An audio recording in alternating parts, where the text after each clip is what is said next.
matter. I've got a map here amongst my collection of many energy memorabilia. I am an energy file. I'll talk more about that in a minute. And this comes from a magazine from 1955. It's an American magazine that was extolling the virtues of the resources in Canada, how there was, quote, a fortune to be made in Canada. You can look at the map. There's a lot of furs, oil, a little bit of oil, silver, gold, iron, etc. I think we can agree that this map, which was made 65 years ago, is considerably different today.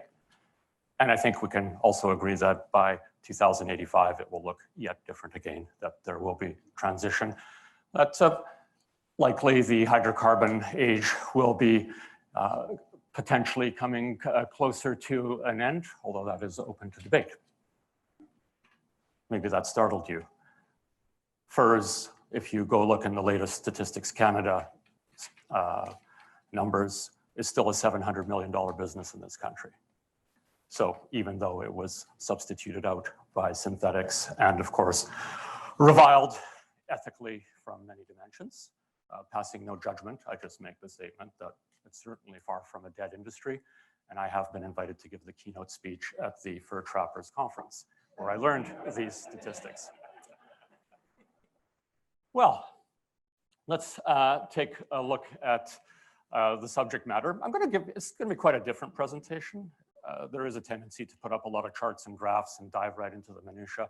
As you'll get to know me, you'll find that I'm more of a contextual person. And I grew up in my career as a very technical person, starting out as a physicist, actually, then migrating into financial analysis, economics. Now, I basically say, close your spreadsheets. Just take a look around you, look at old things, new things, and try and analyze the world from that perspective. Of course, supporting with the analytical frameworks and the numbers that we have. I've spent 25 years talking about energy transitions. As Guy mentioned, written a couple of books. I'll show you those in a second. Transition is a word that has become very de rigueur right now. Lots of courses on energy transitions that are emerging.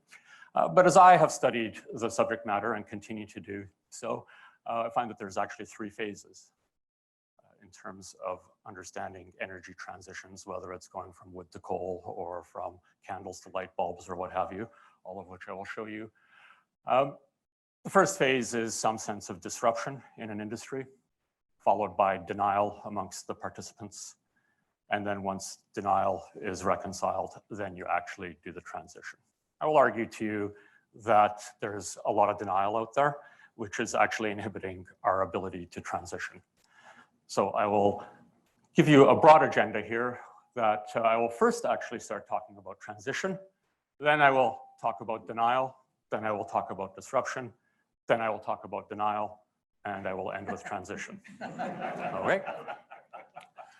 As Guy mentioned, I've written a couple books over the last 15 years, 700 columns. So I live and breathe this stuff. The books have been translated into a couple languages. And I was about to write a third book 7 years ago, and I realized nobody reads books anymore, given the attention deficit that has emerged along with social media. So what I did was I said, okay, my third book is actually not going to be a book, but is actually going to be a collection of short stories, which everybody loves. And indeed, shamelessly promoting The Investor Visit, which is my next book, published January 24th in a couple weeks. I'm going to give you some of the anecdotes out of these stories that I've written based on historical objects and anecdotes and so on. And in fact, this is a business school, and we talked about this over lunch with Guy, is that each individual story is actually a case study that is the basis for discussion. It's meant to trigger critical thought rather than to push numbers down your throat or ideas and opinions. I don't want to be preaching to you. I never really like to do that on stage, but I do like to promote a sense of, gee, I never thought of that. And that's what today is about. As we think about Canada's energy future, it's, whoa, I hadn't thought about it that way. So if I can instill even one of those, gee, I hadn't thought of that moments in you today, I feel I will have accomplished something here. These are the individual stories, which only take about 15 minutes to read. They've all been recorded. And if your attention span is even too short for a story, you'll be happy to know that these stories are based on objects that are in my personal museum that I've collected over the last 25 years or in the museums of other institutions. Simple objects like a utility bill from 100 years ago in Halifax to a light bulb from the Edison era, a stagecoach, and a postcard on the upper right, which I'll have more to say about. These are what I call vignettes, which are much like something you would see in a museum or maybe like a collector card. What I want to do here is take you through a series of vignettes to get you warmed up to the idea of transition. As I said, I was going to start off about transitions, and then we'll move into the whole idea of denial. As I move through the vignettes, these little description cards, when you go to the website, which will also be released with the book in a couple weeks, there's a lesson at the end of every little 110-word descriptor. So as I said, if you're too lazy to read a book, too lazy to read a short story that's 15 minutes, the idea is you can look at a pretty picture and maybe be enticed to read 110 words. If you can't do that, I can't help you. So, okay, I'm really excited. This is a 7 years in the making project for me. The software that's been developed to be able to sift through these vignettes is very exciting. There's actually a couple of patents pending on it right now. And as I said, look for it. We're going to be releasing it in a couple of weeks. Okay, so here's a vignette. It is a 17th century lighting device in my collection. Basically, you lit the four corners of the little iron cradle, which is called a cruzy lamp. It's filled with tallow, which is a nice term for animal fat. And basically, it lit up the halls and caves of castles that people lived in. A rather grim chapter in human history was the whale hunt, when we replaced tallow with whale oil. Basically hunted the whales of the world around the oceans of the world to get their blubber or spermaceti if it was a sperm whale. And the practice was in play between the 17th century all the way into the early 20th century. Largely gone with the introduction of kerosene, which, like some people like to say, the oil industry saved the whales, which in part is true. But that's not to say that the practice did not continue for another 50 years. This is a postcard, and it's a postcard from British Columbia in 1907, where the whale hunt was very active. So I like to overanalyze pictures. As I said, I like, rather than staring at spreadsheets these days, I stare at postcards and photos and pictures. Interesting, we've got a coal-fired ship in the back that's just belching smoke, and we're almost advertising that fact, as we are advertising the harpooning of a whale. And that's the way it was. You took the whale oil and you put it in the lamp on the left. There was a move away from whale oil as the whales became more scarce and the price of whale oil went up, and the middle ornate lamp, which is one of my favorites, really quite a beautiful object, you would fill with camphene or turpentine, which was a wood-based distilled oil. And finally, the one on the right was a transition, which was rather fast, into kerosene, which came with the petroleum age, which, by the way, was championed here in Southern Ontario in and around the 1858 or so, Petrolia, which gets its name. You know, what's interesting, if you really think about this, is that the transition was rather rapid from whale oil to turpentine to kerosene, because the homeowner, if you had one of these lamps in your home, you did not have to buy a new device. All you had to do was change out the wick. Whale oil, turpentine, kerosene have different organic volatilities, which means you just need a different kind of wick. But the lamp itself did not have to be changed out. This would be akin to, today, a truck switching from diesel to biodiesel. I don't have to buy a new truck. I just maybe just modify the fuel line a little bit. But buying an electric car, oh, that's a whole different thing. I've got a huge, massive capital outlay, and I've also got to wire up my garage with a 220 volt, say 50 amp circuit. So the fact that we didn't have to have a major capital outlay in homeowners meant that that transition from whale oil to kerosene was really quick. Okay. Bucolic wind, this is a postcard from, not surprisingly, the Netherlands. Very bucolic. Agrarian, or otherwise known as organic economy, and that we know through the Industrial Revolution, and over the course of about 100 years went to that. That too is a postcard. And from for the British people in the room, that's when Stoke Stokes, it's Stoke-on-Trent, 1947.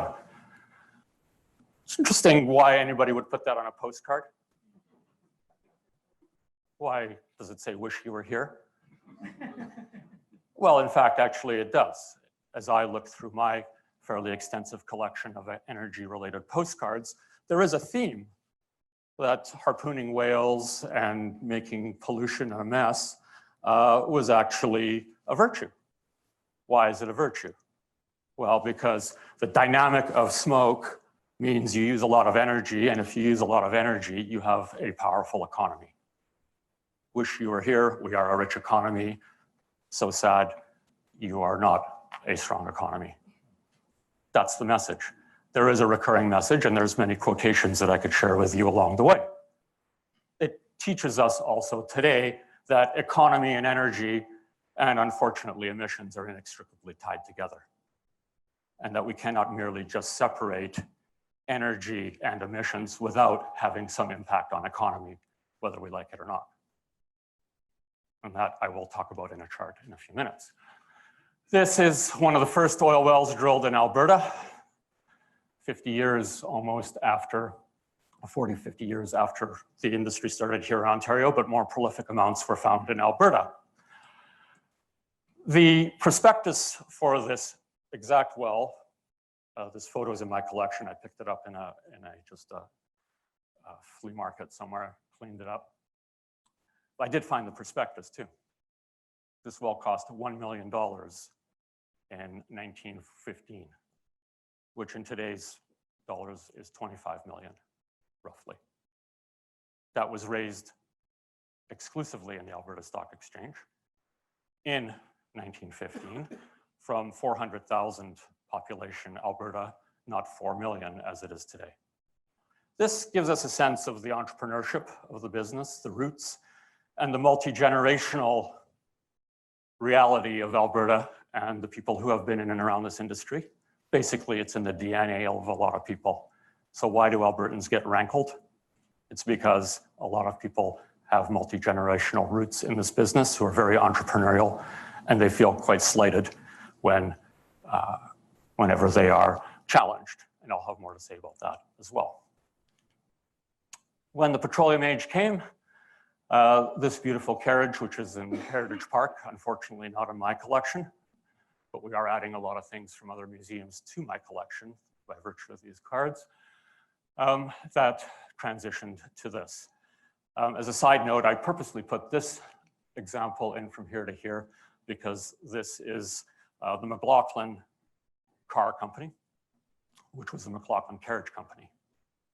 McLaughlin, for those of you who are Ontarians, know that it was really an Oshawa-based company, which started out in a little village called Everton.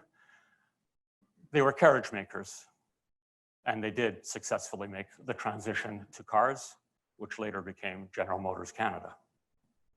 So companies can transition from old technology to new, but I can tell you that there were many companies that tried to go from carriage to automobile and failed. In fact, transitioning from old to new, a la Blockbuster to Netflix, is an exceedingly difficult thing to do. But they have done it in Canada, and it's quite impressive. And actually, the next story that's coming out in the next book of collection of stories is the McLaughlin story, which is really a marvelous example of entrepreneurship and how you can actually transition from old to new. Nevertheless, this is the view of the industry, it seems, today. Demise, these things are going to be history, and so on and so forth. And that this is the new world, and indeed it is. Exceedingly impressive the way over the last decade the costs of this have come down, and renewables are making a resurgence into the business. After all, wind power was put to bed in that photo I showed you, the bucolic photo to the coal, and now we have a reversal of fortune, which is another interesting little thing to think about. And of course, electric vehicles. This is a Formula E race, which I went to a couple of years ago in Miami. If you ever want to go, it's basically the Formula One for electric vehicles. Very exciting. And I like to think of it as when you get competitive about anything, you're going to see big changes. And it will trickle down into the mass market, and it's happening, and it's all very exciting. Yet, in some ways, we've seen this movie before. Certainly, I have in my collection. Here's a magazine from 1971 with a fellow named Richard Aronson, who came out with a new breakthrough electric car. If you read the article, you'd think it was a Tesla. So why didn't it catch? I don't know. There are many reasons why it didn't catch, and we can learn from those reasons in terms of thinking about the transition that we are trying to make in this country. We used to blame it, we still do, say, well, you know, we don't have enough charging infrastructure. That's my car. And I've driven an electric vehicle for 4 years. So like, range is not an issue anymore, nor is finding a charging station. So the excuses are running out. The sales of electric vehicles, certainly in areas without incentives, have completely stalled.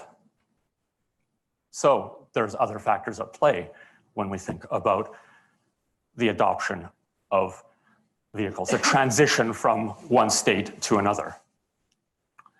Okay, let's get to some charts. That finishes up, for the moment, the pretty pictures. This is the core issue globally, stacking up different regions, tons of CO2, so basically 30 gigatons roughly. I look at the top line, it's going up. So Paris, we have a problem. This is not changing. And I think that there's denial among many constituencies as we think about that. The emissions continue to go up. Not only, but as I said, yes, I think by now you understand that I like to look at things excessively and try and, through my technical and creative training, pick out anomalies. So like, what's that dip around 2009? Well, that's the financial crisis. So here's a solution that will guarantee you to lower emissions. And that gets back to my comment about the inextricable relationship between economy and energy. You want to cut emissions, cut energy use, take money out of people's wallets. And that's why it is so hard from a consumer perspective, because it means you have to take staycations, you have to cut back on your personal consumption. A realization that is just starting to come to light with the Greta Thunberg, I'll call it phenomena, which I welcome, because it does focus an issue on the all too forgotten consumption side of the equation. More concerning is the very far right, where we actually see an escalation of emissions. That's in large part, I can tell you, continued industrialization and the fact that energy, all forms of energy, wind, sun, natural gas, oil, becoming cheaper and cheaper. We're in a deflationary cycle. So the cheaper it is, the more people buy. The cheaper fossil fuels become, the greater the barrier to entry, based just on price. Not saying good, bad, or indifferent, that's just the reality. And I can show you that the elasticity of demand for fossil fuels is extremely high or low. Anyway, it's sticky. Okay. All right, so that's the issue, right? Here's world renewables consumption, basically installation of renewables. Very impressive, exponential curve up. The renewables constituency, environmentalists are quick to throw this kind of chart up. In fact, they're very quick to parse a broad set of energy information and say, look, big changes are happening, we're transitioning, oil's dead, coal is dead. I'm not debating or denying, I've studied this renewables and financed it for 20 years, but I also, as a data scientist and somebody who just is a dog with a bone to try and get to understanding what's going on, say you can't parse the information because this is what's going on. That green exponential thing is on the far right. It's dwarfed completely. We are still aggressively growing in this world, oil consumption, natural gas consumption, and coal, although we had a momentary little fallback, is on the rise again. And I expect when the 2019 numbers come out for coal, it's going to be flat or up yet again. Coal has been around for 700 years. We've been trying to ban it. I can show you in old manuscripts and stuff for 700 years. It is the cat with, I don't know, 90 lives. It's just very difficult to transition off these things. Let me take all these and stack them up. Okay, so this is 2000 to 2018. I should have mentioned that. And by the way, the vertical scale is exajoules. Everything has been normalized to energy equivalency. So if you stack it up, it looks something like this. Renewables now become a fairly small sliver and have also added up over the last 20 years, $4.1 trillion spent with basically no alteration in the market share of fuels. Fossil fuels are still 80 to 85%.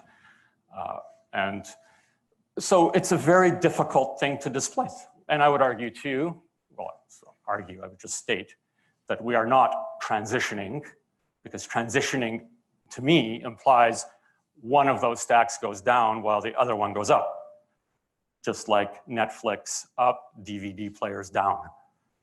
Right? Slide rules down, calculators up. Paper maps down, GPS up. Okay, that's transition. This is diversification. I think there's broad denial that there's transition going on in this world when there really isn't. And $4.1 trillion is woefully inadequate. This is taken from the International Energy Agency as to, and we constructed this based on the numbers.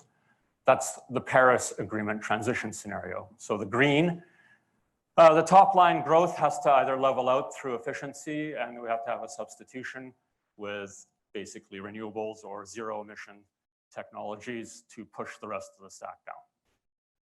This is a Paris scenario. This is a 1.5 degree scenario. Now we're talking 2 degrees. Now we're talking net zero by 2050. Well, wait a minute. I don't even see how we're going to get to this. If we spend $4.1 trillion, annual spending is actually going down on renewables. It's not going up. I estimate, based on calculations and substantiated by IEA and others, you would need to triple that, triple the spending minimum to be able to approach anything like that. And that does not include the cost of decommissioning and all the other adverse effects of putting, for example, oil and gas and its peripheral energy systems, the social costs, the unemployment, all that kind of stuff, decommissioning. This is a monumental thing. And I've, even in my first book 15 years ago, I said, people do not understand the scale of this problem. The scale is an absolute monumental problem. My first book, called 1,000 barrels a second, which is equivalent to 84 million barrels of oil per day, which was just, okay, what's 84 million barrels per day? I can't even think. Today, we're at 101 and rising. At 84 million barrels per day, 1,000 barrels a second, we're burning through an Olympic-sized swimming pool of oil every 14 seconds. And look around you on the 401 or the 427 or whatever you're free, and then just say, okay, is that guy going to buy an electric car? Is that guy going to buy an electric car? That's the way I sort of do my analysis these days. Because actually the technology is not the problem. The technology is here. The limiting factors now are social and capital and other things that we need to talk about. Okay. If you're wondering about Canada, our fraction of renewables, if you include hydro, is actually one of the best in the world from a total stack perspective, but this is our challenge going forward. I think you would agree that if indeed the challenge of decarbonizing completely by 2100 and largely including the whole net zero thing by 2050, that's what it looks like. But there is a bothersome thing about this because it assumes that the only solution to the goal of reducing emissions is to substitute out energy systems. Are they really mutually exclusive? Like, we seem to have shifted the objective function from reducing emissions to putting the oil and gas business out of business. So who made that change? I thought the goal was to get 79 megatons out of our energy systems or out of our economy. That's a completely different strategic set, as I will show you, than to put an industry out of business. In other words, putting an industry out of business is way more difficult than being clever and working together to see how we can reduce emissions. That's my belief. Back to the pictures. I always take a lot of pictures on vacation. So I ended up on the docks near Bruges in Belgium and took this photo. Kind of cool. The Boris Vilkitsky, modern Russian LNG tanker, 2017 vintage, docked in Belgium, delivering Russian natural gas to the Europeans, flanked by windmills. So what's the interpretation? What's the story here? Is it that wind is in competition with natural gas? Is the story that they are actually collectively trying to push out coal? Or is there that geopolitical angle? Well, I'll let your mind wander and think and maybe write your own story. I have written a story, by the way, on this one. But I love this one. I was very fortunate to take this shot this summer. Just over the North Sea off the coast of the Netherlands. So there we are. We've got the sun setting. We've got the oil tanker floating or transiting toward an army of wind turbines. The epic market share clash may be the interpretation, right? Oil versus renewables. And the sun setting right over the tanker. This is a sunset industry. Right? It's fantastic, right? Fantastic. That's why I got excited about taking the picture. So I went back to my iPad, and you know, with these new software things, I use this Adobe Fresco. I don't know if you've ever used it. So I went turned it into a painting. Oh, that's cool. But I did that for a reason, because this photo is nothing new. That's why I got really excited. I got really excited because the photo is not new at all. The photo actually was first painted by none other than Joseph William Mallow Turner, famous Impressionist painting, which hangs in the National Gallery and is voted the #1 all-time favorite painting of all paintings in the National Gallery. So let's take a look at the Fighting Temeraire tugged to her last berth to be broken up, 1838. That's when it was done. The painting is 1839 by Turner, and there it is. So what is it about? We have the Fighting Temeraire, a big sail ship, a veteran of the Battle of Trafalgar, Admiral Nelson, and it's looking pale and ghostly, being hauled to be cut up just across Canary Wharf in London, 1839. At front, it's being pulled by a coal-fired tugboat. And the symbolism of the sunset. I'm not making this up. This is the art historians. They will tell you that Turner was painting, as many other Impressionists of the era, because it was at the height of the Industrial Revolution, that they're just capturing the imagery and making a statement. Wind power is dead. We're transitioning to coal. This is probably the most famous energy transition piece of art out there. And that's exactly what Turner said. But Turner was not an energy economist, obviously, because all you have to do is go across the Thames to the Cutty Sark Museum. So, well, if coal is taking over for wind, why 30 years later did they build the Cutty Sark? That's a sail ship. Who in their right mind would build a sail ship when coal-fired steamships are starting to dominate and come into the market 30 years later? Well, I mean, there's a huge lesson here, is because it's not as if the sail ship makers stood still and say, hey, come take my market share. No, so we're going to build a better sail ship. We're going to build a faster one. We're going to build a bigger one, and we're going to beat the pants off any coal-fired ship that's there. And they did that for the next 50 years. They still, as a sail ship, the Cutty Sark has the fastest transit time from Australia to London in 73 days. And in 1889, which was 30 years after it was built, it actually is in the logs of the steamship Britannia that the Cutty Sark overtook them and beat them to London. Well, what can we learn from this interesting little story? We can learn that the incumbent doesn't sit still. when challenged by an attacker. We can learn that the incumbents that are the most efficient and productive, lean and mean, are going to be the winners and the ones that will stay in the race the longest. That's true in any industry. Low-cost producer with the best product wins. Right? And that the transition can be extended, or the lack of transition, for considerably longer than you think. Actually, I have a postcard that I was happy enough to find. This is the RMS Victorian. This is in, I think it's 1908 postcard, proudly showing the Victorian. I animated the clipper ship in the back because there's that symbolism. Goodbye, we finally beat you. That's the artistic artists throwing a little clever subtlety at the back. Right? End of the sail era, steam now solidly in, you're out of business. Except you're not out of business. I mean, there's still a niche market for sailing, recreational, and so on. So just like there's a market for furs, that didn't completely die out. Good, bad, or indifferent. No opinion on that. The sail ships and many other, people are still buying vinyl records, for God's sake. Okay, which brings me back to the chart. There are no environmental groups, there are no pundits who follow this that are saying oil is going to be completely gone in any time soon, 2040, 2050, beyond. The bigger question in my mind is who's going to supply it?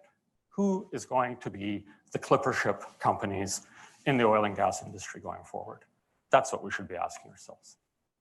Who are going to be the lean, mean, clean producers going forward? Actually, the better question is in the title, who should be? That's who we should be asking, because the imperative is to reduce emissions going forward. And I think we're starting to come to that realization in Canada, but it's a really important one as we think about the objective function, which is not to put the industry out of business, because that's very difficult. Incumbents always innovate to stay in the game, which in this case is a good thing, because as they innovate, they become leaner and meaner and cleaner. Right? The question is, who should it be? And many are starting to argue, including myself, should be Canada. And we should be in the game as long as we are lean, mean, and clean going forward. There's the map of oil production, black dots, against a map put out by Transparency International out of Berlin that monitors business risk, which is really a polite term for corruption. And corruption is highly correlated to environmental degradation. So, where do you want your oil to come from? That's where those arguments come from. The reality is that only 20% of the world's oil is in free market hands.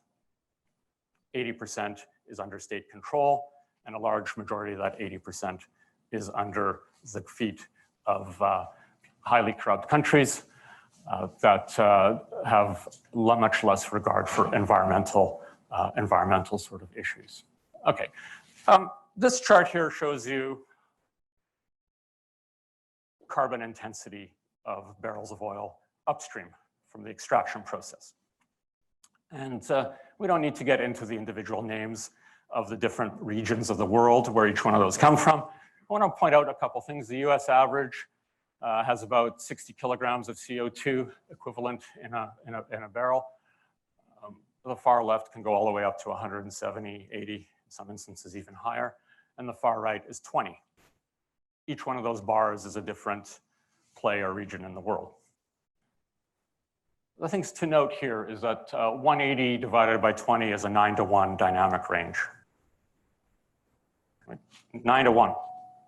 So it's a pretty wide dynamic range. I don't think it's any secret that Canada's oil sands was some of the facilities of the far left, certainly 10 years ago. We tend to harp on what's on the far left and not necessarily celebrate what's on the far right. There's a large portion of our industry that is on the right of the US average, and many of the companies that are even in our oil sands would surprise you with where they're headed in terms of the relative ratio. And so when you see headlines that villainize our industry, they are typically using data that is 10 years old when we were on the far right, selectively parsing the information and not focusing on the ones that are on the right, that are what I would call the clippers of the world when it comes to cleanliness. And the stats are getting better. And now the industry is finally waking up after their own denial that there's a problem and saying, okay, well, we're gonna publish our numbers and show you where we're at, which is a very positive thing. So there's me on the day that the TMX was nationalized. That's the Trans Mountain Terminal in Burnaby. And we know that is very contentious, still is. We'll see where it plays out. I believe it's going to get built. It's important that we understand the true numbers when we think about the type of oil that will flow into those tankers and leave the country and enter into the rest of the world, and whether it is worthy of being called the clippers of the world or otherwise. I want to talk now about disruption.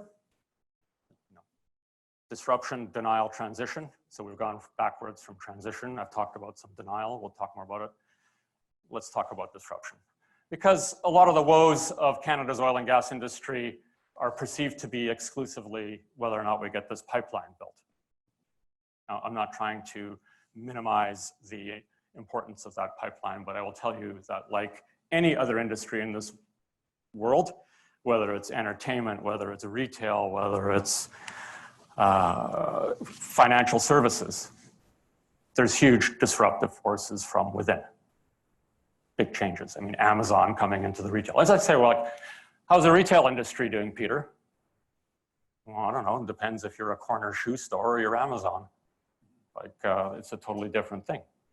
Like, there's been massive disruption in retail with the big box stores and then online shopping. So ditto in the oil and gas business. There's three types of disruption. Type 1, disruption within the industry. I'll show you a couple of quick slides on that. Type 2 is what I've really been talking about, because when you think about the oil business being disrupted, the first thing that comes into your mind, justifiably, is that, oh, well, the wind and the renewables are coming in, electric cars, it's going out of business. That's what I call type 2, disruption that displaces the industry. But actually, the bigger disruption has been within the industry. That's why also there's been people who have lost a lot of their jobs, much as they have in other industries as well. Type 3 is disruption by association in the capital markets. It's a very capital-intense business. I'm not going to talk about that too much, other than to say that when you have big changes in capital, you have, therefore, by association, big changes that happen in the industry that is reliant on capital. This is a chart of production from the United States, 1950 to present. Legacy onshore, the stuff they've been producing for over 150 years, was in secular decline until only 10 years ago, and then a remarkable turn of fortune. The greatest rise, either on a percentage basis or a volume basis, of oil production ever in the 160-year history. That's disruption. That's like a new product set coming into the space, pounding down prices, completely changing supply chains around the world. Our biggest customer becomes one of our biggest competitors. That's disruption. People get thrown out of work. Layer on top of that efficiency gains through data science, AI, and all that kind of stuff. And you have a big problem. But where is it easiest to put the blame? Oh, it's the pipeline. Oh, it's Justin Trudeau. Oh, it's this. Oh, it's that. Right. Now, I'm not trying to minimize any of these sort of things, but I'm just saying that it's easiest when you're being disrupted by all sorts of competitive forces to point your finger where it's the simplest message. This is the biggest transition in energy. This is the biggest transition. There's US shale gas. I showed you the chart behind already. That's the installation of global renewables worldwide on a joules basis, standard unit of energy. That's just US shale gas. On a joule for joule basis, the disruption within the natural gas business is as big as all of renewables globally. And we were a big supplier of natural gas to the United States, still are, because we've learned the techniques, if not pioneered them ourselves. This is huge disruption. Okay, there is disruption coming at us also from financial services. with the whole ESG movement. I'm sure many of you are familiar with that. I think this is really positive because I think this will help to actually quantify where we are with all our metrics. And I think it should be welcomed, and I hope we have a chance to talk about that some more. So now the oil and gas industry, including a few of the faces I see in the room here, are responding to climate change.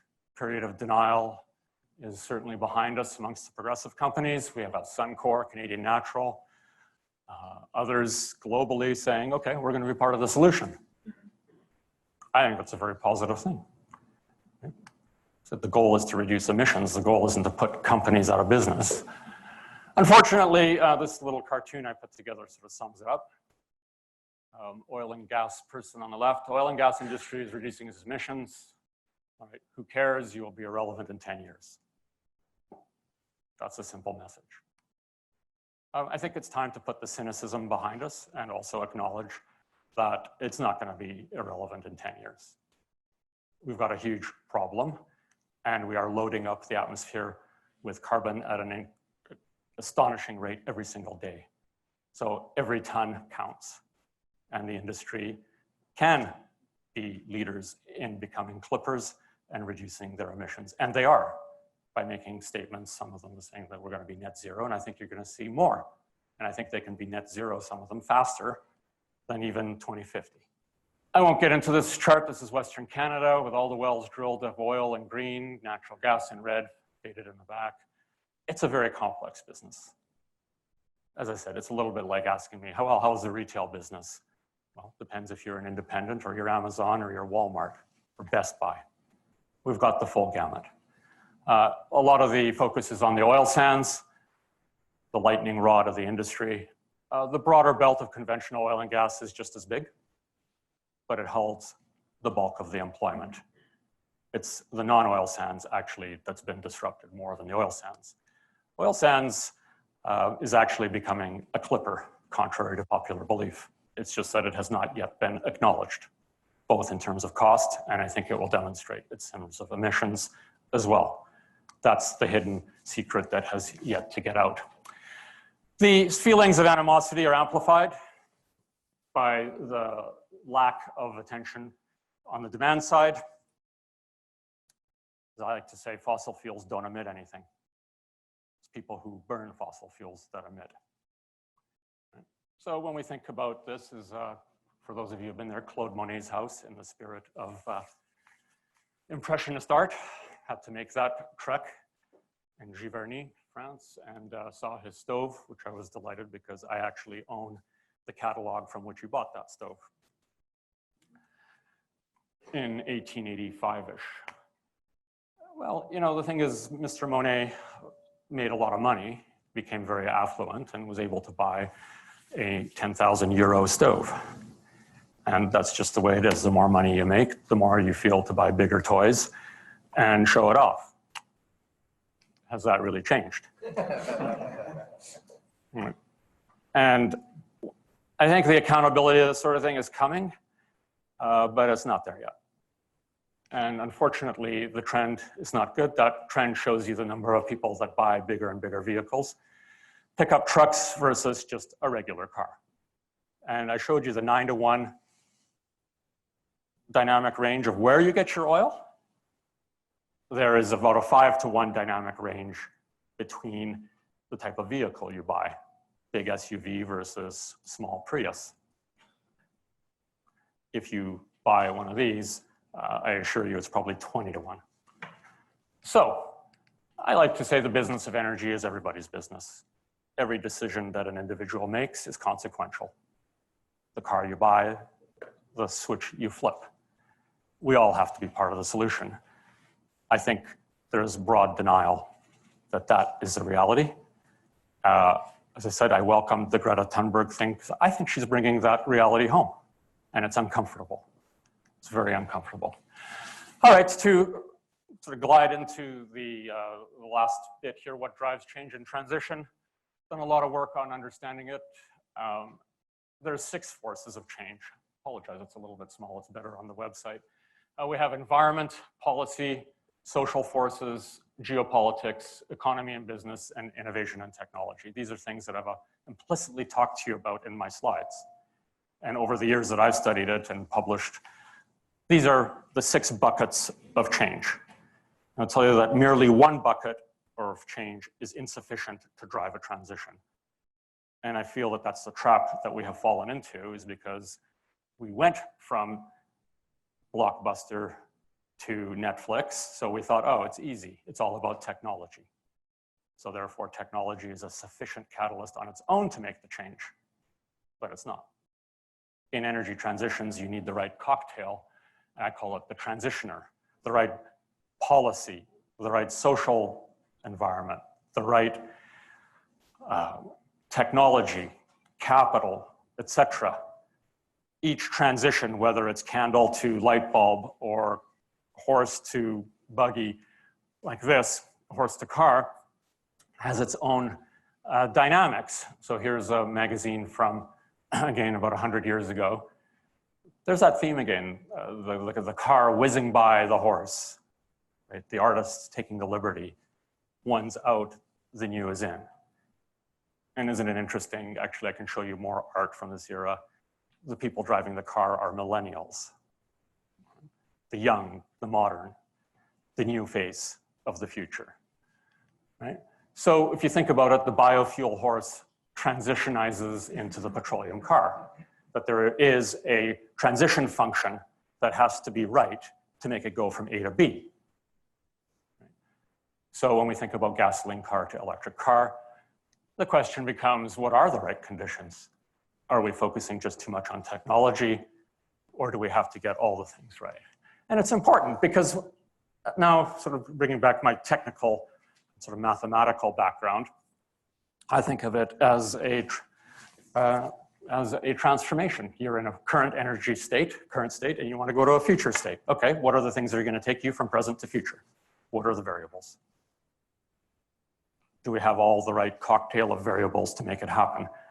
Tendency to overemphasize technology and underemphasize the social issues. That's where we're at today. Technology is not a limiting factor today. We have all the technology to make this happen. And by the way, we don't even need technology. If everybody would just buy a smaller car, we'd probably cut the 79 megatons right there with that 4-to-1 dynamic range. Well, we can think of this as going from the current state at large, from today's petroleum and fossil fuel fired state to some future, or we can think of the transition as within the industry. And here's our challenge in Canada. How can we execute energy transitions to achieve the reduction in emissions we're looking for that balances all the forces of change? That's the challenge. How do we construct that transitionizer in this country with all the right conditions, reduce the polarization, come together, and understand that it's not a binary choice of one or the other. And so when I think about it, and I think about also the ESG, the question is, okay, here's the present state of the industry. We want to get it to a future state. We want to get it to that clipper state. Right? Lean, mean, clean. Okay, so let's agree as a country on what the qualities are. I think people in the industry would say, just give me a target. We've been innovating for 150 years in this business. Tell me what the target is, I'll do it. Instead of putting a unilateral sanction on my business, saying that no more capital because you're dirty, full stop. Right? Just give me the targets, I'll do it. That's what the industry is really asking. Last slide, second last slide. It's consequential. It's consequential to this country. Oil and gas, petroleum product exports, $125 billion, 2018. It'll probably be larger in 2019. It's the largest resource industry in the country. We have a full spectrum all the way down to the far right, electricity, which is about 2 billion. That's what Hydro-Quebec, BC Hydro exports. People say, well, you know, if we electrify and start selling electricity, we can create the same amount of value. So I don't know, $123 billion backfill? I don't think so. By the way, FERS are 700 million. They didn't make this cut. You know, what's more concerning is oil, gas, petroleum products, plus the next one, which is auto and auto parts. Together, they're 200 billion. which easily exceeds the sum of all the other things that we sell. And so if we believe that it's the end of oil in the next 10 to 20 years, as actually many people have been led to believe, gee, we got some work to do here.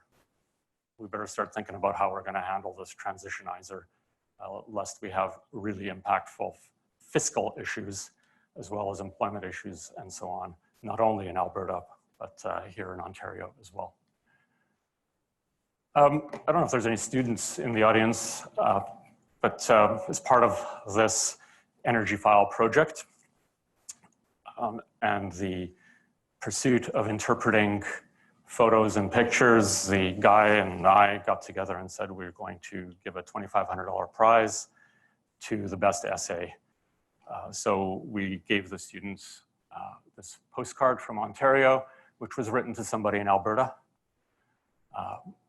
in Gladys, Alberta, which is in the heart of oil country. And it's I should have written what has been written on the back, but it's sort of like, Dear Ida, we're in the middle of nowhere, Ontario, and here's this power plant, which is hydro-based. And I'll just conclude by saying, I want the students to sort of think about what was going through the heads of the people that wrote it, and also those who received it in the context of our challenges in this country. Because, we've grown this great country and our energy needs based on what's underneath our feet and the resources at hand. So we have BC, Quebec, certainly Manitoba, and to a large part 100 years ago, Ontario, basically growing their energy needs through hydropower. So actually BC and and Quebec are largely 100% carbon-free in their power grid. In Alberta, where the recipient of this card received, we grew up with hydrocarbons under our feet, and that's how we grew with our energy needs. So now we are being asked to decarbonize. It's a lot easier for one part of the country than another. And that's really one of the challenges that we face. And that is why we need more discussion, dialogue, and just thinking about where we've come from and where we are going as we transition to the future. So thank you very much for having me, and I look forward to the discussion.